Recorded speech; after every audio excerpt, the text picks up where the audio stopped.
You may have found during that exercise that when your partner was thinking something positive, you'd open your eyes and find that you were still quite some distance away from that person, that as soon as they started to reverse their thoughts to something more negative, it was as if suddenly the energy field was drawn back and you'd almost end up sort of bumping into them. You may also have found that when your partner was thinking something angry or negative, you were getting a sensation, almost as if you were being repelled or pushed away, that when they reversed their thoughts to something more positive, there was much more a sensation of being drawn to that person, almost if you wanted to go up and embrace them. Sometimes people have found that the positive thoughts somehow just subjectively feel warm, whilst the more negative ones feel cooler. What's also quite interesting sometimes is watching people doing this exercise, and they're sort of moving towards their partner, and you see them open their eyes, and they suddenly wonder where their partner's gone. And their partner's somewhere right over there on the right now. People have this tendency to drift off over towards the left. I think it's probably because once you close your eyes and you just start working intuitively and from your feelings, once more you're working right hemispherically. And because the right side of the brain is connected through to the left side of the body, I think that's probably why often you get that left ways draw or pull. And that exercise always reminds me of a lovely story that I tell about an incident that happened to me here at this exhibition a few years ago. I was down on my stand, minding my own business, and I get people who come up all the time wanting to talk to me and asking me questions and so on and asking for advice. Anyway, these two guys approach me. There's a West Indian and an Indian. And the West Indian comes up to me and he says, I'm wondering if I can have a few moments of your time. He said, I've got a bit of a problem. I'm wondering if you could give me some advice. So I said, well, sure, tell me what it is and I'll see what I can do. So he said, well, do you mind if we move a bit further down there where there aren't so many people, because I don't want people to hear what I'm saying. So we move a few yards further down, and he looks around to see if there's anybody listening, and he says to me, my problem is, you see, that my friend's got rather a big one. And I said, what? And he said, he's got a really big aura. So being a bit naive, I said, well, how big is it? And he said, well, we've had this friend doing some dowsing, and we now reckon it's extending out about 6 miles in all directions.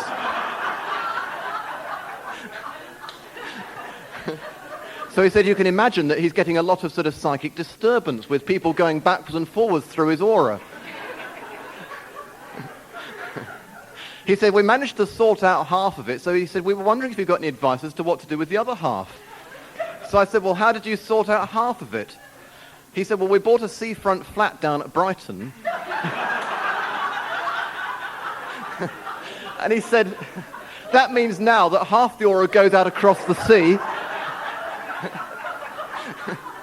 And he only gets a bit of occasional shipping going through it. But he said he's still being very concerned about what's going on behind him. And I look around and I sort of think to myself, is this a wind-up? Because I'm convinced that one day someone's going to plant Jeremy Beadle on me or something like that. And I have to sort of keep a straight face and try and give him advice. I sent him round to the National Federation of Spiritual Healers. That was too complicated for me.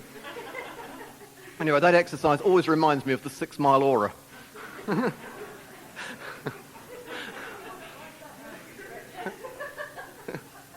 Anyway, you might like to find out in a moment whether there are any more sort of 6 Mile Auras in here with the next exercise that I'd like you to have a go at. What I'd like you to do this time, we don't need quite so much space for this because you don't need to move apart from one another, but I'd like you to work with somebody. It doesn't matter whether it's the same person or a different person. And this is what I'd like you to do. I'd like you to start by placing your hands on your partner's shoulders. I want you just to close your eyes and do your best to gain some kind of what you feel to be an attunement with that other person. I can tell you that for me, I experience like a whole slowing down. It's as if my breathing slows down, as if my pulse slows down. Everything starts to slow down. And it's as if at a certain point there's no longer them and me. It's as if we become completely at one. And often I'm not very much aware then of what's going on externally. But that is the most crucial part of the healing process for me, that sort of first attunement. Once you've got yourself attuned to your partner, what I would like you to do is just to use your hands and to start scanning around the person. I want you to keep your hands about an inch or so from the person, and I want you just to start slowly moving down the sides, and I'd suggest that you go at about this speed. Go fairly, not too slowly and not too fast. If you go too slowly, the left hemisphere is going to start cutting in and asking conscious, rational, logical questions. I want you to go down the front and back and down the sides. And as you do that, I want you to note whether subjectively there are certain areas around your partner that perhaps feel warmer or cooler. It may be that in certain areas around your partner you get a strong tingling sensation or a buzzing sensation, or you get drawn to a certain joint, maybe a back or their neck or something, almost like a magnetic pull. Let's say, go down the front and back and go down the sides. When you've got down to their feet, I want you to go back and check again any area where you felt something the first time and see if you can still feel it. Because if you've not done this exercise before, you will start applying logic to it. And you'll be thinking if there's a hot spot, well, there must be a light shining on me, or the sun's coming in through the window. If there's a cold spot, you're probably looking for drafts coming in under the door and so on. When you've gone back and checked whether that area is still there, say absolutely nothing whatsoever to your partner. Just remain silent and then reverse roles, so you both get a chance at sensing what is going on around one another. And lastly, and perhaps most importantly, as you do that exercise, you may find, some of you, that a very strong image or picture or impression or just a knowing comes to you. It may be that you get a strong picture of something. What I'd like you to do when you've both finished and when you're sharing with one another what you've picked up and what you've sensed, share with your partner any image or picture or thought which has come to you, especially those which just seem to come out of nowhere, come from the outside. Because what you may find is that what you consider on a logical basis to be the least likely is the most direct, intuitive hit. I'll just give you an example. Not long ago, I had two guys in a workshop who were working with one another doing this exercise. And as one of them was scanning the other, he got to the area of the heart, and it felt very warm, and there was a tingling sensation, and he got an image of a stethoscope. And as he moved down, the image and the sensation went away. So, of course, when he'd finished, he said to his partner, well, I was picking this up around your heart area, and I got a picture of a stethoscope. So he then put a logical interpretation on it. Have you got heart trouble? And in fact, he hadn't. But what had happened was that this guy's marriage had broken up just a month or so previously, and he was very, very upset. And somebody had told him just the previous day that he should learn to listen to his heart and not his head. And it was fascinating, that image of a stethoscope should come through, because a stethoscope is to get you to listen to your heart. And that image meant so much to that guy, even though it was nothing to do with what the person that had sensed it actually thought it was. So, that'll work silently with one another. When you've finished, just reverse roles. When you have both finished, then share with each other what you've picked up, what you sensed. And again, there's no right or wrong with this. I just want you to see what you pick up around one another. I'm not going to tell you any more, because otherwise you start thinking at it logically again rather than going at it with feeling. So find yourself a partner, see what you can do.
Did anybody pick up anything around their partner which seemed to be interesting or which seemed to have some relevance? Did anybody pick up any images of interest? This gentleman with the...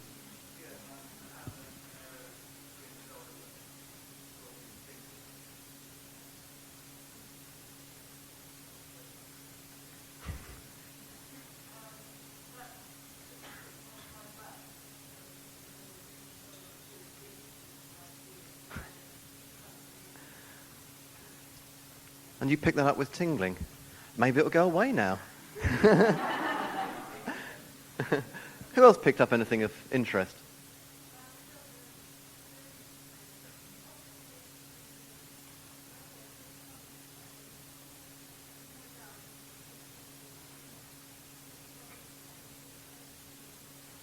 You've picked that up interestingly. You'll realise why in a moment and how those sensations relate to those different problems. What, you?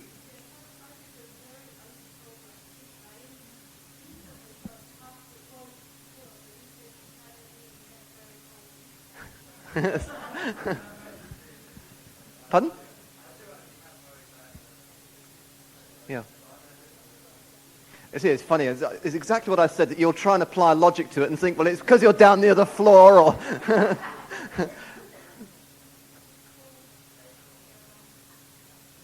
Cold area on the left shoulder. Any relevance? Not that you're aware of at the moment.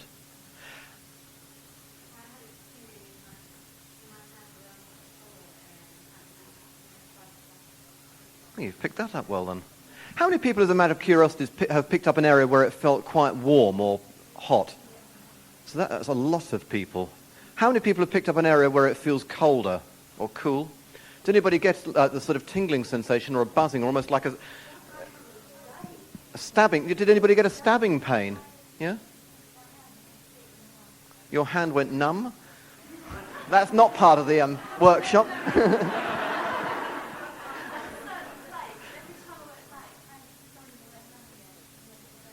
Let me give you my interpretation. It's a bit like interpreting dreams. Ultimately, you are probably the best interpreter of what you've experienced, but I'll tell you what these things mean to me. If I pick up an area or sense an area where it feels warm or where I feel heat, that, for me, has got one of two interpretations.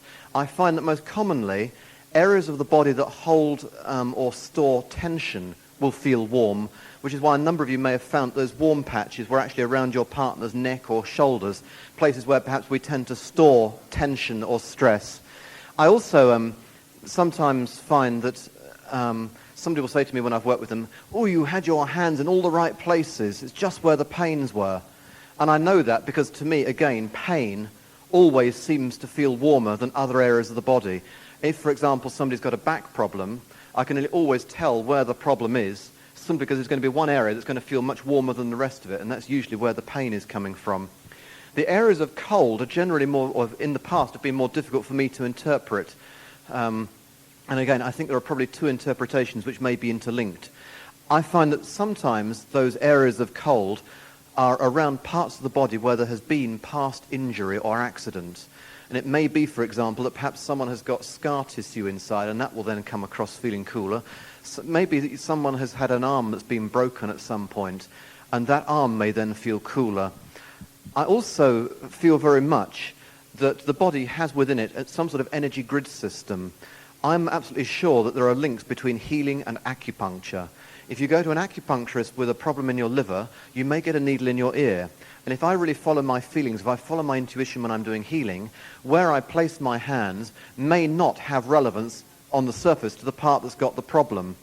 And I think that sometimes you can get what I call energy blocks in that grid system. I'm not entirely sure of all the things that cause energy blocks in that grid system, but friends of mine who practice acupuncture will say that one of the things that will cause a blockage in the grid system is scar tissue across a meridian line.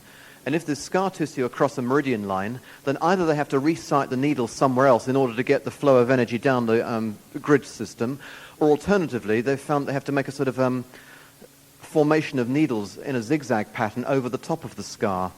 And you may find, if you practice acupuncture and come up with that kind of problem, that just simply placing your hands in different parts of the body, and if you like, sort of moving the energy in a healing way, is sufficient to release that block. And lastly, those of you who picked up an area where it really started tingling or buzzing, or where you got almost a sensation to put your hand on the person, that is what tells me where to put my hands, and that is what I go with. Nothing to do with what I'm thinking about logically. I go always with that tingling sensation. I've sometimes described it as being rather akin to an alarm clock going off. It's as if suddenly there's a really strong buzzing, and that's where I know to put my hands. What I thought I would do next is just to explain a little bit about how I go about doing healing. I'm always at pains to point out to people when they come to me that healing is not about the business of instant miracles or anything else. I feel very much that the only claim really that I can make is that I hope that healing will improve the quality of someone's life. And I think if that's the claim you make, you can't really go very far wrong. I think that so far as my intervention is concerned, there are probably 4 possibilities with healing. It may be that nothing happens at all. I'll always say to somebody, let me have 3 goes at it. If after 3 sessions you're still the same, I doubt that I can do anything. And that is just based on experience. If I can't do something, don't give up on healing. Find another healer. It may be that somebody else can help you, even if I can't. I think you've got to find somebody that you can click with, somebody that you sort of resonate with, somebody you've got confidence in. The second possibility is that the problem may still be there, but we gain ground on it. If perhaps somebody comes to me and they've got perhaps 9 months, 12 months to live, I would have thought that if that person went on to survive 2, 3 or 4 years, that is an improvement on the original situation. Similarly, if somebody comes to me suffering from really debilitating arthritis, even if after the treatment the restriction is still there in the joints, I would feel that if I can alleviate the pain, I've done something to improve the situation. The third possibility I find happens predominantly with problems like multiple sclerosis, Parkinson's disease, problems which seem to affect the central nervous system, and that is that healing will just stop it in its tracks. It'll get no better, but it'll get no worse either. It's as if it just puts it on hold, which might not sound much help, but I guess that's better than sliding further down. And the fourth possibility, which obviously is what I always hope for, is that we manage to get rid of the problem, that it goes away and stays away. And I would always say with healing that if healing is effective, it's not something where the problem goes away for a month or for 6 months and then comes back again. It goes, and it goes for good. When I work with somebody, as you'll see shortly, I start by placing my hands on someone's shoulders. You don't have to do it that way. Some people find it more comfortable to sit opposite the person they're working with and to hold their hands. Some find it more comfortable to just place their hands to start with on the person's head. I've just always used shoulders. I don't know why. It's what I feel more comfortable with. But I feel that my placing my hands on someone's shoulders serves a number of purposes. First of all, just putting my hands on someone's shoulders, I can very often feel them almost sort of slumping as the tension goes out of them. Secondly, as I said earlier on, I believe that just touching somebody is giving them a strong, clear message that you are on their side, you're rooting for them, you're supporting them. And finally, I start in that way because the first part of the healing for me is the most crucial. It's when I have to try and establish some sort of rapport or bonding with that person. And I find this now terribly difficult to articulate. If you tried to explain to me how you breathed, you'd realize why I have difficulty now explaining how I do healing. But it's as if suddenly there's no longer you and me. It's as if we've become completely at one. I'm aware only that as if all my sort of physiological responses slow down. Years ago, we did some research at the University of California where I had my brainwave patterns monitored at the same time as those of the patient that I was working with. And it's quite curious because when I felt that I'd gained some sort of rapport or when there was some sort of connection between the two of us, our two sets of brainwave patterns became totally synchronized to within literally a tenth of a second.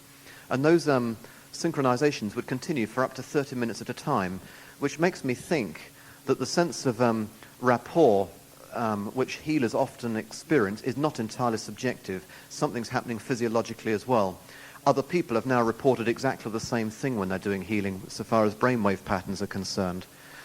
I usually know where to place my hands, as I said, simply by following what I feel, by getting, as I scan around, areas of warmth in a certain area, areas of coldness, a buzzing sensation, or whatever it may be.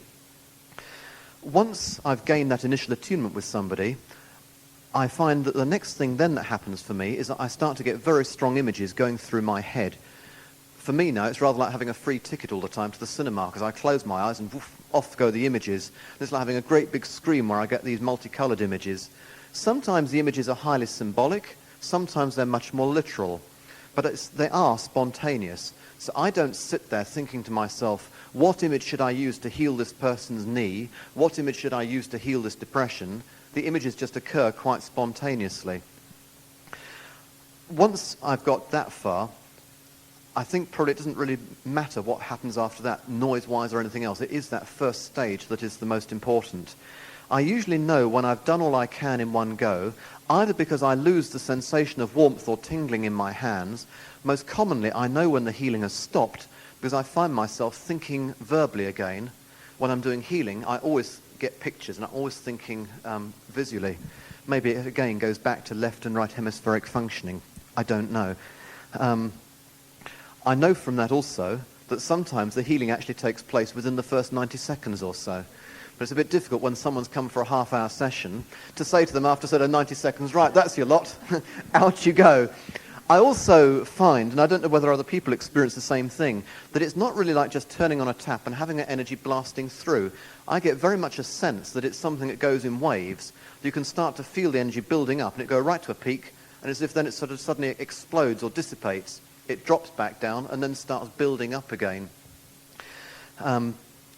Sometimes people will say, well, how do you know whether you should treat somebody again, or how often do you see somebody? That really, for me now, is based entirely on my experience and on what I feel intuitively, and sometimes logically as well. If perhaps somebody has come to me and they're not receiving any medical treatment and their life is threatened, then I'm probably going to say, well, come back in 3 weeks' time or in 4 weeks' time or maybe even next week. If, however, somebody's got a lesser problem and it's non-life-threatening, then I may well say, well, come back in 10 weeks' time or 12 weeks or whatever. And I usually reckon on working with somebody over a fairly considerable period of time. It may be for 6 months, it may be for 2 years, who knows. And I think that, if you go to a hospital for medical treatment, you're not going to just go there once, and you're not just going to go there for a few days and suddenly find the problem has gone. Problems generally don't start just overnight, and generally they don't just sort of go away overnight either. One of the things that I find often happens with healing is that somebody will come back to me after the first 1 or 2 sessions and they'll say, well, physically I'm much the same, but I feel so much better mentally. And I find that often the healing actually seems to start on a mental or emotional level and then start working its way through onto a physical level. Sometimes it works the other way around, but normally it seems to work, say, that way around. There are a couple of other things I think I should also draw your attention to, and then I'm just going to throw it open to questions. There are actually very few legal restrictions so far as healing is concerned, and I'm never actually sure whether that is good or bad so far as a patient is concerned. In a way, I think that there ought to be tighter standards and regulations on all therapists. At the moment, you can really set up in pretty well anything with very little legislation against you, breaking very few rules. But so far as healing is concerned, there are some things legally which I think it's worthwhile bearing in mind, even having just been through this workshop today. First of all, legally, you are allowed to treat any condition except sexually transmitted diseases. I don't know of anybody that's been prosecuted for breaking that, but that is there. And if somebody wanted to have a go at you, that is one grounds on which legally you can still be, could still be prosecuted. Also, think about insurance. You can start off doing healing, and you can be doing it, from the good of your heart. You might be doing it in your own home. You might have a friend or an acquaintance coming in, or it might have been just a referral. If somebody walks into your house and they trip over over your doormat and they break their ankle, you could find yourself legally liable. It could also be found that if you were practicing a therapy, or if it was argued you were practicing a therapy, that your insurance policy might be null and void. Also, you'll have seen from the way that I work that I'm putting my hands on people. It is a very contact therapy. And I'm not saying that you have to do that. I mean, some people do healing and keep their hands away from somebody. But you can imagine the problem that I've got if, and this happens every day of the week, I treat, for example, a lady with breast cancer. Because I've got to now be extremely careful what I do, because technically, as soon as you've touched somebody, it could be construed that you have assaulted them. And I know that people, when they're sometimes ill, especially if their life is threatened, become emotionally much more volatile than maybe at other times. And if somebody comes along with certain expectations, of recovery or whatever, if the healing doesn't happen or doesn't happen the way that they think it should, it's very easy for someone to go away and make an allegation about you and to say that you assaulted them or whatever. Therefore, I would suggest that if you are going to practice healing, even if you're doing it just on an informal basis, it's always a good idea to have somebody else with you. Even if it's just as an observer or a witness or whatever. Otherwise, it's just your word against somebody else's. And you might think, it's not worth bothering about things like that, but it's far easier, I think, to pre-plan that than to get into a very embarrassing situation later on. I think the worst situation I've had was a lady who had written me a letter. It was a perfectly sane, normal, intelligent letter, a lady who was suffering from a problem with chronic pain. And I treat a lot of people with pain problems. And anyway, she came to see me, and I was just talking to her, and I asked her what medical treatment she'd had for this pain, and she told me that she didn't go to doctors anymore. So I asked why, and she explained that she'd been to her GP, and her GP had raped her. And often, you hear things, and I just sort of put them on hold. So fair enough, if that's why she's not going to a doctor. So then she started going on about how she'd had healing before, so I asked her who she'd had healing from. And she told me she'd been to a local priest. But she said she couldn't go back to him either because he'd raped her as well. So then I realized that I'm potentially in a very awkward and difficult situation, because as soon as I put my hands on her, she can go out of that room and make an accusation against me. And at that point, the alarm bells began to ring. And I went and got one of the girls from the office to come and sit in as an observer or as a witness from that moment on, to make sure that I'd got somebody that was witnessing what I was doing. And that was one healing session where I didn't actually touch her. I kept my hands about an inch away from her. And that was okay. Whether her pain problem went away or not, I don't know. But, there are situations like that which are difficult to get out of unless you can see what's coming. I would actually recommend to take out insurance. And there are two ways that you can do this. If you belong to any of the healing organizations within the Confederation of Healing Organizations, or if you belong to the National Federation of Spiritual Healers, even as a probationer member, and I stand to be corrected on this, but I believe the amount is only about £10 a year, you are covered as a healer for a claim of up to about £500,000. I might add that no healer has yet been sued anyway, but if you don't want to belong to an organization and you just want to be a free agent, if you phone, and they'll probably curse me for saying this, but if you phone the Sun Alliance office at their Brighton branch for £150 a year, they will actually issue you with complete cover if you're a healer. Why it should just be that one branch of the Sun Alliance, I don't know. I guess there must have been somebody working there at some point who was a healer or who was interested in healing and who sorted that out. But I don't think anybody should work without some kind of cover. Anyone got any questions? Anybody got anything that arises from any of the exercises?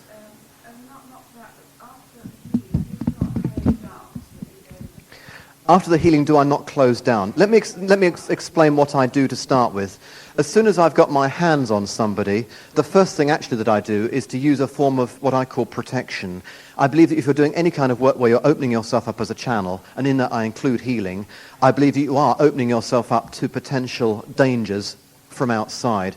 And I'm not particularly one that's into the esoteric side of things, as you've probably realised, but I do believe there are forces out there that are always looking for a way through. The first thing I do, therefore, as soon as I've got my hands on someone's shoulders, is to imagine that they and I are surrounded with light. And I often imagine that in my own mind as being a shaft of sunlight streaming in through the window. And that light, to me, symbolises a power of love. And I always ask, just in my own mind, that nothing works through me or with me except that which comes with love and that which comes to heal. And another point also, which in a way is tied in with that, which I should have mentioned earlier on, there's an experience which many people have when they become interested in healing, which unfortunately puts them off for a long while.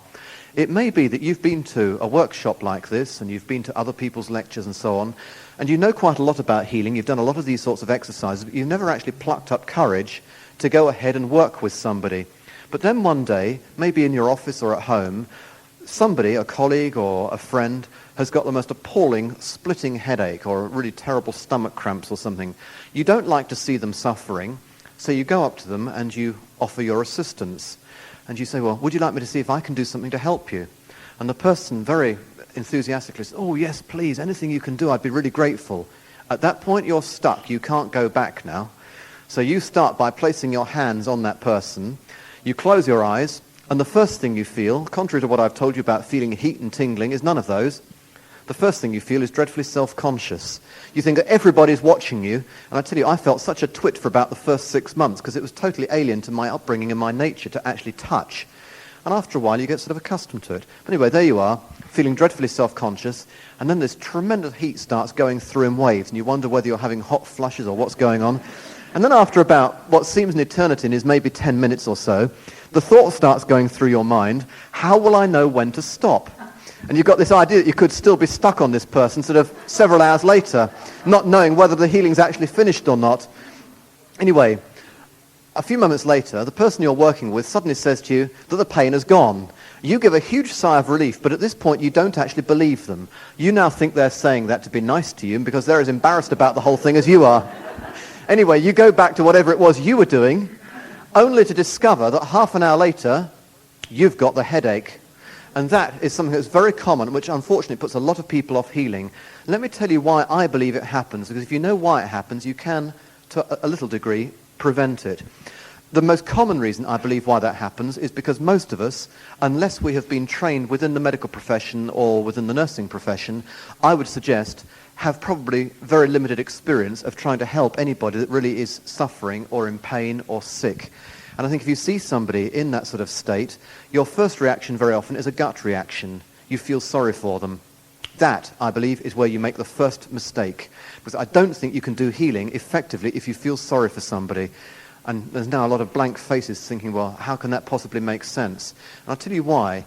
If you feel sorry for somebody, I think you will then start responding to them sympathetically. When you start responding to this, the other person sympathetically, your emotions become involved in it. And there's an emotional involvement, an emotional entanglement. And I think that is when then you can start literally reflecting their symptoms sympathetically. The answer, and I have not got an exercise to get you from point A to point B, is to do healing from a point of compassion rather than sympathy. Compassion, in my mind, implies that I still care deeply about what happens to that person, but I'm not allowing myself to get involved emotionally. And I know that sometimes afterwards people have said to me, a long time after I've treated them, they thought I was a bit standoffish or distant, and that is one of my protection mechanisms. It's one of the things that protects me from taking on other people's aches and pains and so on. And I think it is important to have some system to shut down with. So that's one shutting down mechanism. Also, as I've said, I believe that if you open yourself up as a channel, there are forces looking for a way through. So I think it's important to use some form of protection. And lastly, although I've said several times there's no right or wrong way of doing healing, the only way which is right is what works, I think you should always imagine that the healing energy is flowing through you, down your arms, out through your hands, and away from you. Never ever that you are drawing something back towards you. Never ever that you are taking on somebody else's pain or problem or whatever it happens to be. I think we don't know enough about the mechanics of healing, and I think you probably can then start reflecting. And incidentally, if you do ever get that problem and you have picked up someone's headache or back pain or whatever, the best thing to do is simply to spend 5 or 10 minutes finding a comfortable chair, relaxing and going through like a sort of self-healing imagery. The times it's happened to me, and I have had it happen to me several times earlier on, I used to imagine that perhaps I was standing under sort of a waterfall of like very fine white light or water, and that the pain was just being washed out of my system. So that's what I would suggest. Anyone else? That was quick.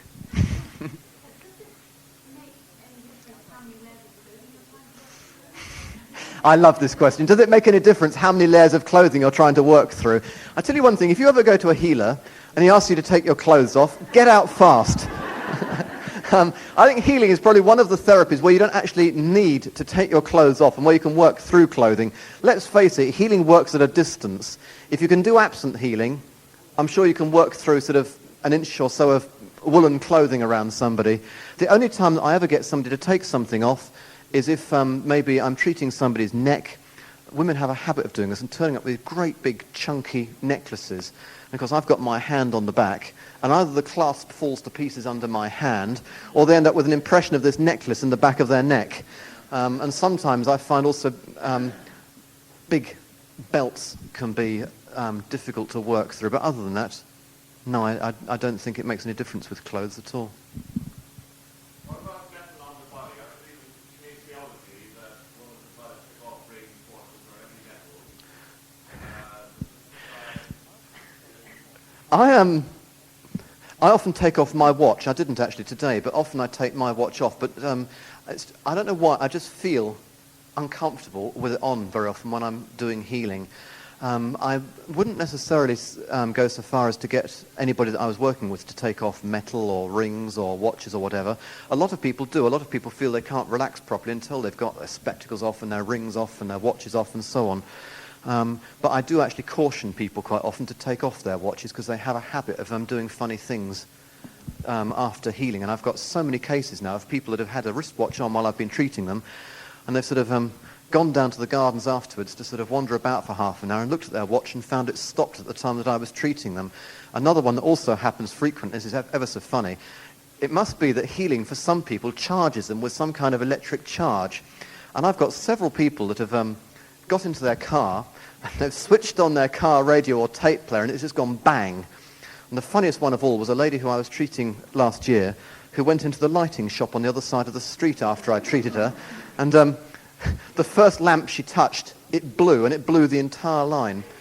But there's another lady I treat, and she's actually not allowed by her employers to see me during standard working hours because she operates the entire computer system, and it's gone down twice after a healing session. So that's the only reason I would say to be careful of watching things. To answer your question properly, I don't think it makes any difference to what I'm doing. One last one.